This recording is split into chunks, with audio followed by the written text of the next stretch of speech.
शिवाजी महाराज की जय। जय भवानी। जय शिवाजी। हिंदू हृदय सम्राट बाळासाहेब ठाकरे यांचा, धर्मवीर आनंद दिघे साहेबांचा 10 वर्ष प्रगतीची या आणि कल्याणच्या समृद्धीची विकास दशक या कार्य अहवालाचं प्रकाशन आज झालंय आणि या प्रसंगी उपस्थित माझे सहकारी मंत्री रवींद्र चव्हाणजी, खासदार डॉक्टर श्रीकांत शिंदे, आमदार राजू पाटील, आमदार जगन्नाथ अप्पा शिंदे, आमदार ज्ञानेश्वर म्हात्रे, आमदार बालाजी किनीकर, प्रमोद हिंदुरावजी, गोपाळ लांडगेजी, विनीताताई राणे, लता पाटील, विजया पोटे, प्रल्हाद जाधव, अरविंद वाळेकर, राजेंद्र चौधरी, सुनील चौधरी, राजेश मोरे, भरत गंगोत्री, भाऊ गोंधळी, चंद्रकांत बुडारे, वामन म्हात्रे, भगवान भालेराव, त्याचबरोबर शशी कांबळे आणि आपले आता जिल्हाध्यक्ष आहेत ना भारतीय जनता पक्ष, नाना सूर्यवंशी, रवी पाटील, राजेश कदम, भरपूर लोक आहेत, आता सगळ्यांची नावं घेत नाही मी. मजबूत असं आपलं व्यासपीठ आहे. महायुतीचं शिवसेना, भाजपा, मनसे, राष्ट्रवादी, RPI, कवाडे गट आणि इतरही सगळे जे सोबत आहेत. एखादा राहून गेला असेल तर महायुतीचे सर्व पदाधिकारी आणि मोठ्या संख्येने उपस्थित बांधव भगिनी आणि पत्रकार मित्रांनो, खरं म्हणजे अतिशय आगळ्या वेगळ्या पद्धतीने हा अहवाल प्रकाशन सोहळा आयोजित केला आहे. प्रत्येक कामाचं चित्रीकरण झालंय आणि त्याचं सादरीकरणही झालेलं आहे. खऱ्या अर्थाने आपण लोकांसाठी काय केलं आणि जे प्रकल्प लोकहिताचे आहेत त्याची पूर्ण माहिती या ठिकाणी आजच्या या प्रकाशन सोहळ्यातून देण्याचा प्रयत्न झाला आहे. आता अहवाल मिळाल्यानंतर आपण एक एक पान त्याचं चाळलं तर खऱ्या अर्थाने आपल्याला कळेल की आपल्या खासदारांनी सर्वांगीण विकासाचं लक्ष ठेवून प्रत्येक क्षेत्रामध्ये काम करण्याचा प्रयत्न केलेला आहे. आणि म्हणून तुम्ही सगळेजण, तुम्हाला मनापासून धन्यवाद मी देतो की एक आदर्श खासदार आपण दिल्लीला पाठवलेला आहे, एक आदर्श लोकप्रतिनिधी या ठिकाणी आपण निवडला आहे. खरं म्हणजे मी आज आपल्यासमोर एक ट्रिपल रोलमध्ये आहे.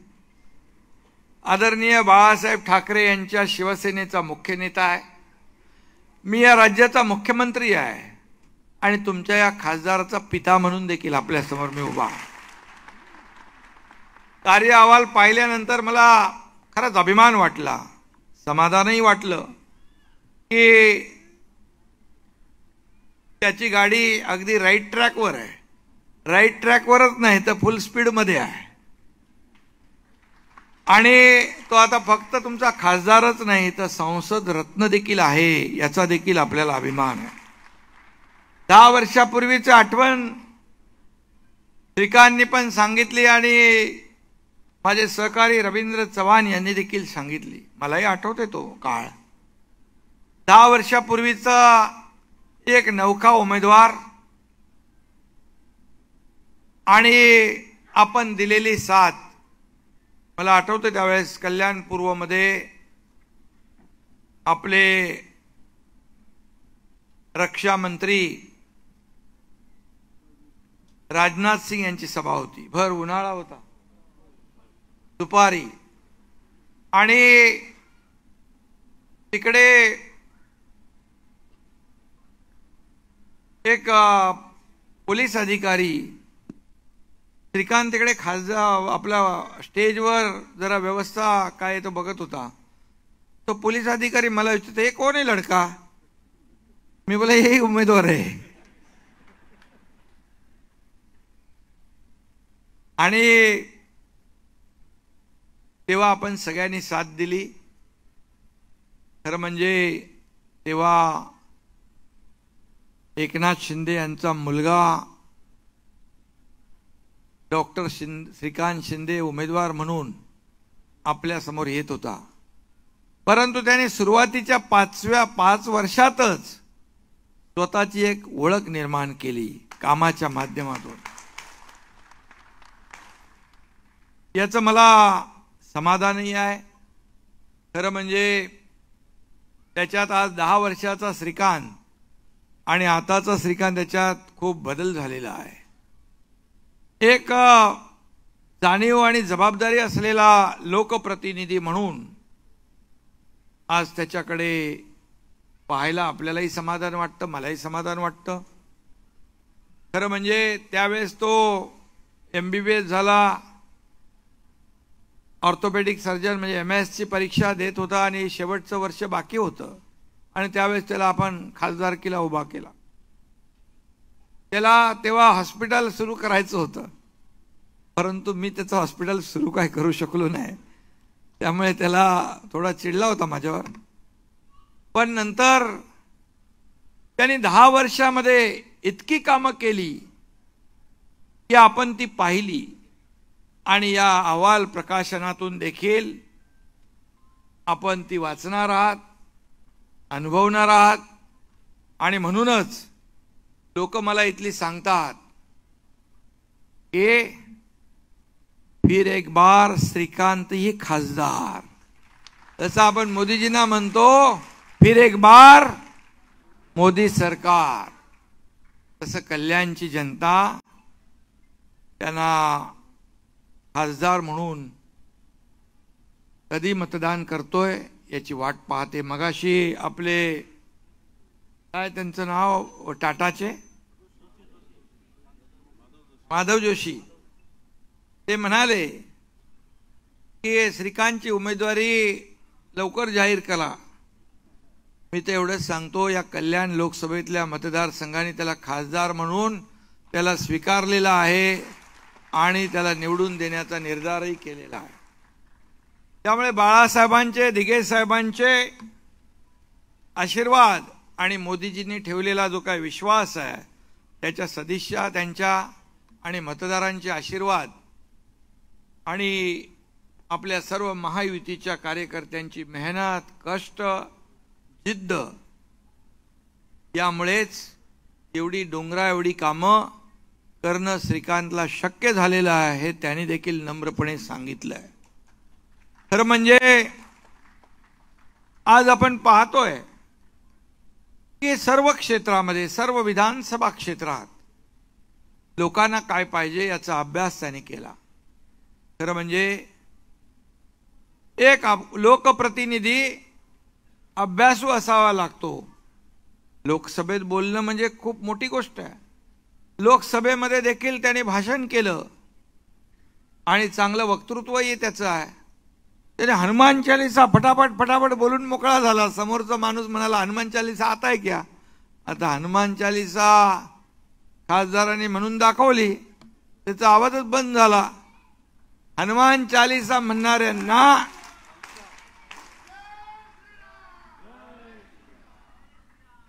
जेलमध्ये टाकणारे लोक पण कुठं, आज त्यांना देखील या निवडणुकीत हनुमान भक्त आणि राम भक्त त्यांची जागा दाखवतील.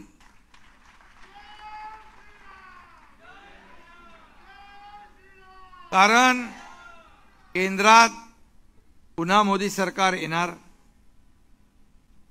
मोदीजींची हॅट्रिक होणार. ही काळ्या दगडावरची रेग आहे हे कुणाला ज्योतिषाला सांगण्याची आवश्यकता नाही. आणि आपल्या सगळ्यांच्या आशीर्वादाने, या कल्याण लोकसभा मतदारसंघातल्या मतदारांच्या आशीर्वादाने देखील तुमच्या या खासदाराची देखील हॅट्रिक होईल, यामध्ये देखील शंका नाही. मोदीजी, मी नेहमी सांगतो, मोदी ही निवडणूक ही एका मतदारसंघाची नाही, ही निवडणूक आपल्या देशाची आहे. ही निवडणूक आपल्या देशाच्या विकासाची आहे. आणि म्हणून मोदीजी आपल्या देशाला महासत्तेकडे नेणार आहेत. आणि म्हणून ही निवडणूक आपल्याला महत्त्वाची आहे. आणि खासदार डॉक्टर श्रीकांत शिंदे यांनी सांगितल्याप्रमाणे मग कल्याण, डोंबिवली, अंबरनाथ, उल्हासनगर, दिवा, मुंब्रा या साऱ्या परिसराचा विकासाला देखील आणखी गती देण्याचा प्रयत्न खासदारांकडून होईल याचा विश्वास आपल्या सगळ्यांना आहे. एक विजनरी लीडर असावा लागतो. खूप लांबचं बघून आपल्याला काम करावं लागतं. दूरदृष्टी ठेवून पुढे 25-50 वर्षामध्ये या आपल्या मतदारसंघामध्ये किती लोकसंख्या होणार, अशा प्रकारचं एक विजन ठेवून काम करणारे आमचे महायुतीचे उमेदवार आहेत.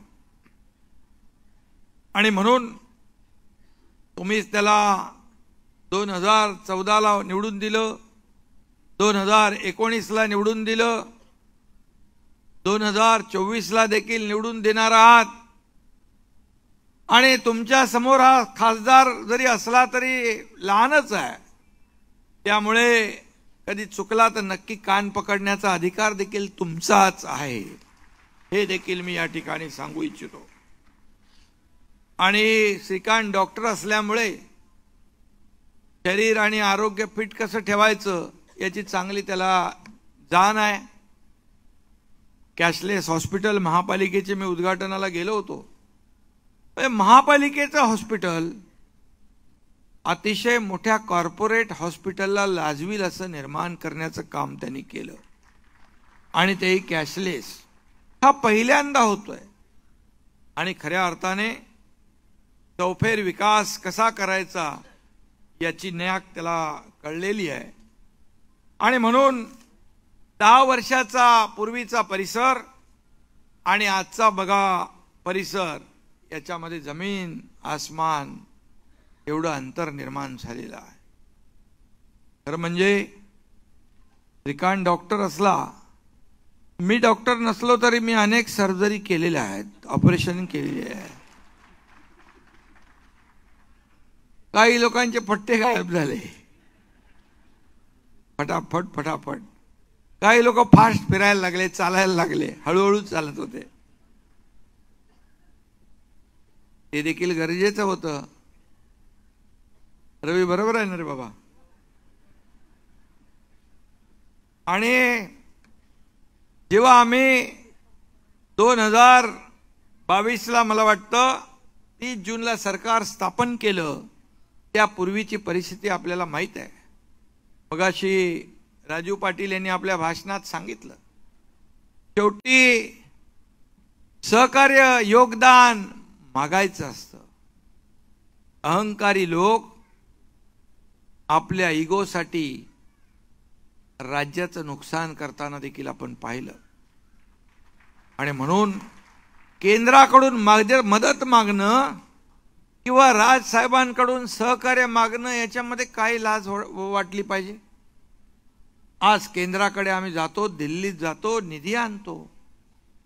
आम्ही कुणापुढे लोटांगण घालायला जात नाही. आम्ही मोदींजीकडे जातो, अमित भाईंकडे जातो आणि या राज्याच्या विकासासाठी आवश्यक काम करून आणतो.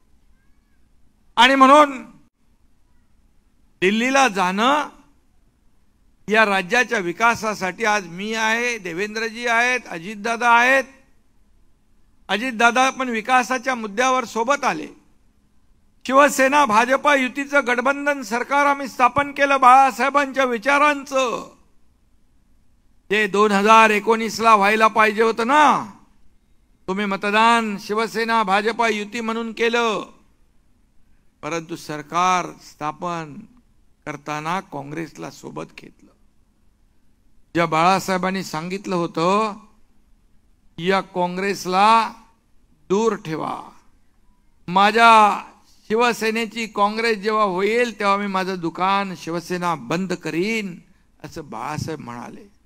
पण त्याच काँग्रेसला खांद्यावर डोक्यावर घेतलं तेव्हाच तुम्ही बाळासाहेबांचे विचार सोडले आणि म्हणून आम्ही ती दुरुस्ती केली. बाळासाहेबांच्या विचारातलं आणि या महाराष्ट्रातल्या जनतेच्या मनातलं सरकार स्थापन केलं. आणि म्हणूनच आज मला सांगायला अभिमान वाटतो की खासदार श्रीकांत शिंदे असतील, इतर आमदार असतील, त्यांना निधी देण्याचं काम आपल्या महायुती सरकारने दिले. कधी एवढा निधी कधी मिळाला नव्हता. आणि म्हणून आज मनसेने देखील आपल्याला बिनशर्त पाठिंबा दिला. याबद्दल देखील मी राज ठाकरे साहेबांचं मनापासून अभिनंदन करतो, त्यांना धन्यवाद देतो. कारण विकासाच्या मुद्द्यावर ते नेहमी सांगत असतात, माझ्याकडे येत असतात, कामं असतात लोकांची, सर्वसामान्य लोकांना न्याय हे आपलं सरकार देईल हा विश्वास त्यांच्या मनामध्ये आहे. केंद्रातलं मोदी सरकार या देशाला विकासाकडे नेत आहे. या देशाचं नाव जगभरात रोशन करण्याचं काम मोदी साहेबांनी केलंय. आणि म्हणून आज आपली अर्थव्यवस्था इतर जगातल्या इतर देशांची अर्थव्यवस्था डबघाईला आलेली असताना आपली अर्थव्यवस्था 11व्यावरून 5व्यावर आणली. आज पुढे ती 3ऱ्यावर आणण्याचा संकल्प आणि निर्धार त्यांनी केलाय. आणि म्हणून राज साहेबांनी देखील पाठिंबा दिला. आपल्याकडे RPI रिपाई गट आहेत, कवाडे गट आहेत, आठवले गट आहेत, आपल्याकडे जानकर आहेत, अनेक लोक आपल्या बरोबर आले विकासाच्या मुद्द्यावर. आणि ही निवडणूक देखील आपण विकासाच्या मुद्द्यावर लढतोय. विकास विकास आणि विकास. गेल्या 2.5 वर्षात मागच्या आपल्या सरकार स्थापन होण्यापूर्वी सर्व कामं बंद केली होती. सर्व ठप्प होतं, लॉकडाऊन होतं, सण उत्सवावर बंदी होती ना त्या काळात. आपलं सरकार आल्यानंतर सगळी सण उत्सवावरची बंदी आम्ही काढून टाकली. सगळे सण आणि उत्सव गुण्या गोविंदाने साजरे होऊ लागले. त्याची गरज आहे. अर्थव्यवस्था एक मजबूत करायची असेल तर खऱ्या अर्थाने विकासाबरोबर याही गोष्टीची आवश्यकता आहे. आणि म्हणून आज मी आपल्याला एवढंच सांगेन की या कल्याणचा विकास जो आहे त्यामध्ये त्यांनी श्रीकांतनी सगळं सांगितलंय. रेल्वे असेल, रस्ते असतील, शिव मंदिर असेल, अनेक विकास प्रकल्प असतील, हे सगळी कामं त्यांनी केलीत. सगळीच कामं झाली असं दावा तोही करणार नाही. कारण शेवटी शहरं वाढत असतात, त्याच्या गरजा वाढत असतात. आवश्यक सोयी सुविधा पुरवणं हे लोकप्रतिनिधीचं आणि सरकारचं काम आहे. आणि म्हणून या जिल्ह्यासाठी MMR साठी एका पाण्याच्या धरणाची आवश्यकता आहे. आणि ते धरण देखील आपलं सरकार बांधल्याशिवाय राहणार नाही. आज शासन म्हणून आपण शेतकरी, कष्टकरी, कामगार, माता भगिनी, युवा, ज्येष्ठ या सगळ्यांना आपण सोबत घेऊन पुढे चाललोय. केंद्राने 6,000 शेतकऱ्यांना दिले, आपण 6,000 शेतकऱ्यांना दिले. 1 रुपयात पीक विमा आज शेतकऱ्यांना 12,000 वर्षाला मिळणार. Direct DBT. 1 रुपयात पीक विमा योजना. महिलांना 50% ST मध्ये सवलत दिली. आज महिला भगिनी सांगतात आपल्या पतिराजाला, तुम्ही थांबा, मी अर्ध्या तिकिटात बाजार घेऊन येते. ग्रामीण भागात खूप याचा फायदा आहे. ज्येष्ठांना आपण सवलत दिली. 75 वर्षाच्या वरच्या सगळ्यांना मोफत करून टाकलं. हे सरकार आहे, हे सरकारचं काम आहे. आज खिशात पैसे नसले तरी सुद्धा कुठल्याही तीर्थक्षेत्राला जायचं आहे, दर्शन घ्यायचं आहे, STत बसला गेला मोफत, जाऊन आला, इकडे तिकडे बघायची गरज नाही. आज खिशात पैसे नसले तरी सुद्धा आपण 1.5 लाखाची महात्मा ज्योतिबा फुले 5 लाखावर नेली. मोफत उपचार, सगळ्या अटी शर्ती काढून टाकल्या. अगदी करोडपतीपासून अगदी गरीबापर्यंत सगळ्यांना 5 लाखापर्यंत मोफत उपचार. हे सरकारचं काम आहे, हे सरकारचं काम आहे. आणि म्हणून आज मी आपल्याला एवढंच सांगेन की खऱ्या अर्थाने हे सरकार सर्वसामान्यांचं आहे, सर्वसामान्यांचं सरकार आहे. आणि म्हणून सर्वसामान्यांचं सरकार आणि हा मुख्यमंत्री पण तुमच्यातलाच एक सर्वसामान्य शेतकऱ्याचा मुलगा आहे. आणि म्हणून मला सर्वसामान्यांची समस्यांची जाण आहे, त्यांच्या वेदना मला कळतात. मी त्यांच्यामध्ये जातो, शेतावर जातो, बांधावर जातो, शेतकऱ्यांशी संवाद साधतो, माझ्या माता भगिनींशी बोलतो, माझ्या बांधवांशी बोलतो, सगळ्यांशी बोलतो. मी खूप वेळ देतो. मला सगळे विचारतात कधी जेवता, कधी झोपता. मलाच माहित नाही मी कधी माझा दिवस संपतो. परंतु शेवटी किती मला काम झालं तरी शेवटी जेव्हा लोक मला भेटतात तेव्हा पुन्हा ऊर्जा आणि प्रेरणा येते. ते जनता हेच माझं टॉनिक आहे.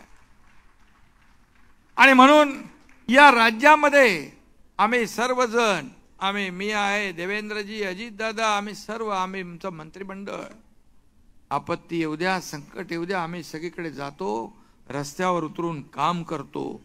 घरात बसून काम होत नाही. कुंटावरून शेळ्या आखणारा हा एकनाथ शिंदे नाही. मग इर्षाडवाडीचा डोंगर असेल की कोल्हापूरचा पूर असेल, शेवटी लोकांच्या सुखदुःखामध्ये धावून गेलं पाहिजे. हे काम सरकारने केलं पाहिजे. आणि म्हणून सरकारमधून शासन आपल्या दारी हा नवीन लोकाभिमुख आम्ही कार्यक्रम सुरू केला. थेट लोकांमध्ये जाऊन कोणाला ट्रॅक्टर, कोणाला पॉवर टिलर, कोणाला ड्रोन, कोणाला घराची चावी, कोणाला महिला बचत गटाचा चेक, हे सगळं जे आहे हे नवीन सगळ्यांना दिसतंय. आणि कितीतरी राज्याचे मुख्यमंत्री मला म्हणाले शासन आपल्या दारी क्या है? बोले शासन आपके द्वार पे डायरेक्ट जो लाभ है उनको देने का काम है. हे 5 कोटी लोकांनी शासन आपल्या दारीमध्ये लाभ घेतलेला आहे.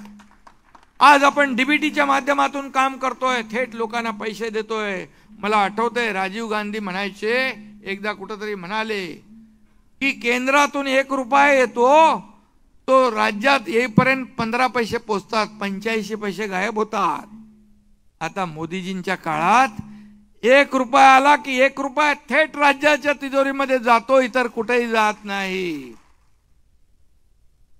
2014 पूर्वी आपण पाहिलं या राज्यामध्ये दंगली, बॉम्बस्फोट, भ्रष्टाचार, घोटाळे. 10 वर्षामध्ये एकही घोटाळ्याचा आरोप आहे, एकही भ्रष्टाचाराचा आरोप लावण्याची हिम्मत विरोधक करू शकले नाही. कारण मोदीजी बेदाग आहेत. एकही डाग त्यांच्यावर नाही, कारण त्यांनी पूर्ण जीवन समर्पित केलंय देशाला. आणि म्हणून आज पूर्ण देशभरामध्ये लोकांनी मोदीजींना पुन्हा प्रधानमंत्री तिसऱ्यांदा बनवण्याची गॅरंटी घेतलेली आहे. आणि म्हणूनच आज एक खासदार महत्वाचा आहे. आणि खासदारांनी जे काही काम केलेलं आहे त्या कामाची पोचपावती आपण नक्की या ठिकाणी त्यांच्या मतदानाच्या रूपाने आपण देणार आहात. आणि म्हणून गेल्या 10 वर्षामध्ये केलेलं काम, एकदा मला आठवतंय मी मोदीजींकडे गेलो होतो, श्रीकांत आणि आमचा परिवार होता. मोदीजींनी देखील श्रीकांतची पाठ थोपटवली होती.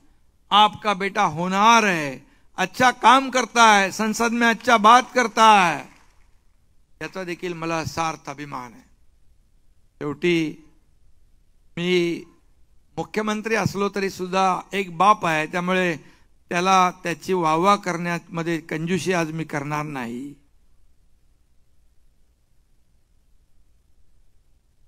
शेवटी काम बोलतंय. आणि म्हणून केलेली कामं जी आहेत ही आपल्या समोर आहेत आणि यापुढे देखील कामं होतील. आज आपली महायुती मजबूतीने काम करते आहे. आज मोदीजींचा नारा काय? अब की बार आणि आपला अब की बार. त्याच्यामध्ये आपला कल्याण लोकसभा, मगाशी कुणीतरी म्हणालं सगळे आतापर्यंतचे सगळे रेकॉर्ड मोडले जातील, कारण सगळे आपण ताकदीने या निवडणुकीमध्ये त्याच्या पाठीशी आहोत. आणि म्हणून मी आज काय जास्त बोलणार नाही राजकीय, परंतु काही नकली वाघ काही दिवसापूर्वी कल्याण डोंबिवलीमध्ये येऊन गेले, पोकळ डरकाळ्या फोडून गेले. पण जोपर्यंत हा एकनाथ शिंदे रिंग मास्टर आहे तोपर्यंत वाघाचं कातडं पांघरणाऱ्या शेळ्या कधी वाघ होणार नाहीत. या देशात एकच वाघ होऊन गेला, त्याचं नाव हिंदू हृदय सम्राट बाळासाहेब ठाकरे.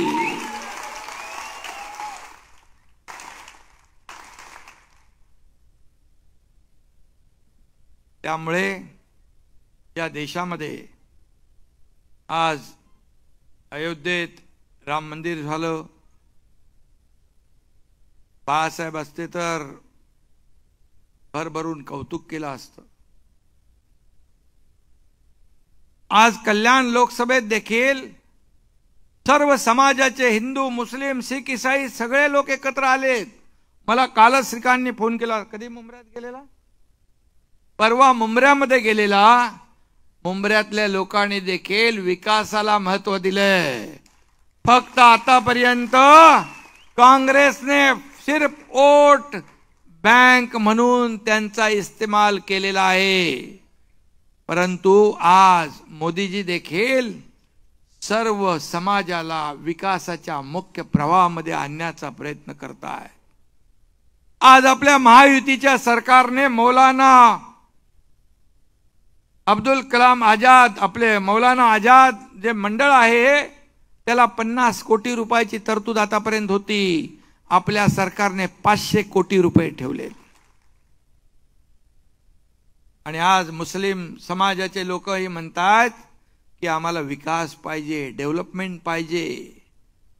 एक हात से दो और एक हात से लो असं म्हणतात. आम्ही म्हणतो एक हात से दो और दो हात से लो. शेवटी विकास हा महत्वाचा आहे. Development development development.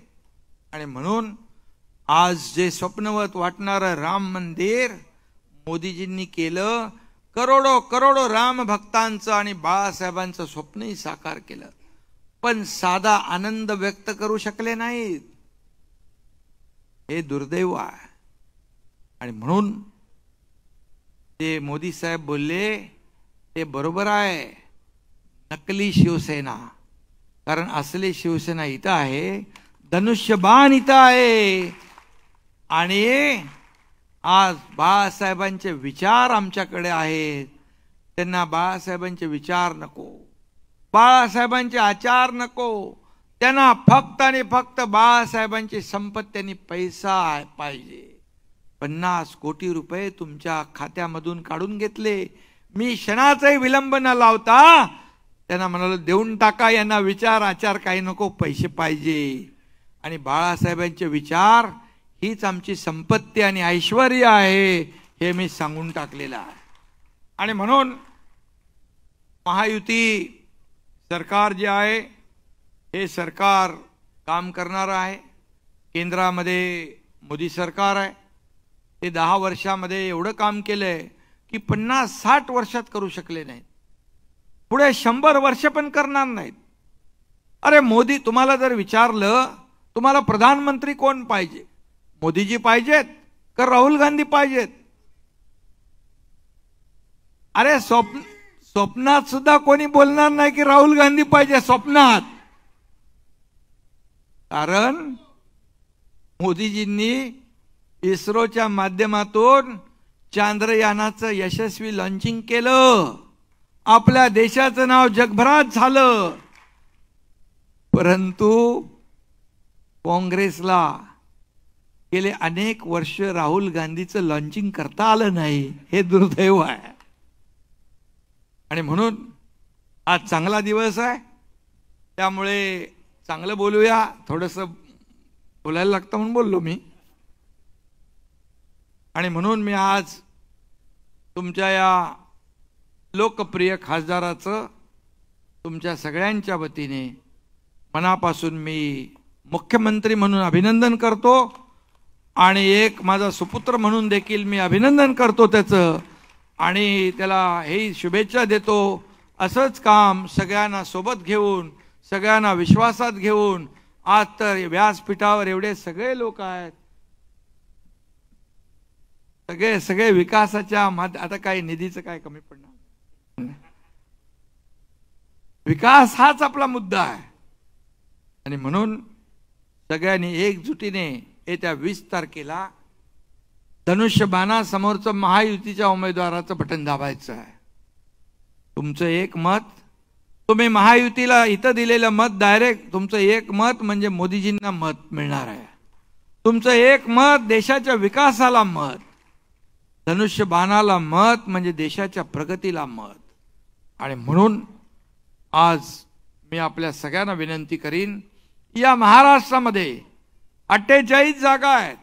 जिथं जिथं आपले नातेवाईक, आपले पैपावणे, आपले सगळे सोयरे, आपले मित्र जिकडे जिकडे असतील तिकडे तिकडे आपण धनुष्यबाण असेल, कमळ असेल आणि घड्याळ असेल, हे 3 प्रमुख आपल्या निशाण्या आहेत. तिकडे आपण बटन दाबलं तर थेट मोदीजींना ते मतदान होणार आहे. आणि म्हणून एवढीच आपल्याला विनंती करतो आणि पुन्हा एकदा श्रीकांतला खूप खूप मी शुभेच्छा देतो. धन्यवाद. जय हिंद, जय महाराष्ट्र. हॅलो धन्यवाद साहेब.